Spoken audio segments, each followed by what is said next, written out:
Bonjour, dans cette capsule, nous allons parler de deux catégories de lipides plus complexes que sont les glycérides et les phospholipides. Donc il faut savoir que les glycérides, ce sont des esters d'acides gras.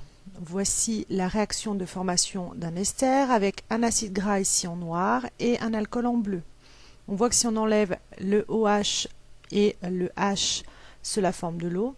Il va donc nous rester le C-O de l'acide gras et le OR2 de l'alcool, ce qui forme l'ester C-O-O.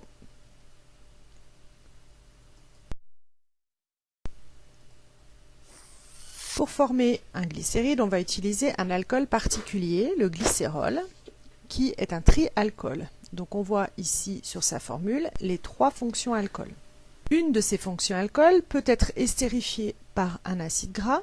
Donc comme nous l'avons vu précédemment, on va perdre une molécule d'eau, ce qui va permettre de former la liaison ester entre le C-O de l'acide gras et le O de l'alcool. On a donc un monoglycéride. Si on estérifie une seconde liaison alcool, cela forme un diglycéride, et ici avec une troisième liaison estérifiée, un triglycéride.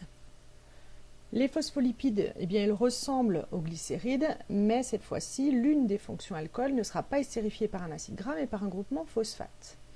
On le voit sur ce document, les deux alcools de gauche du glycérol sont bien estérifiés par des acides gras, et celui de droite par un groupement phosphate. Ce groupement phosphate ainsi que le glycérol constituent une partie hydrophile de la molécule, et les acides gras une partie hydrophobe des phospholipides. Les glycérophospholipides sont encore un peu plus complexes puisque une autre fonction alcool du phosphate est estérifiée par un autre alcool comme la choline ou par un acide aminé comme la sérine. Donc ici on voit le glycérol au centre en noir, le phosphate est estérifié de l'autre côté par l'alcool et les deux acides gras à droite en vert, c'est la phosphatidylcholine. Et cette fois-ci, la phosphatidylsérine, le glycérol en rose, estérifié par deux acides gras en vert, le phosphate lui-même estérifié par la sérine en bleu.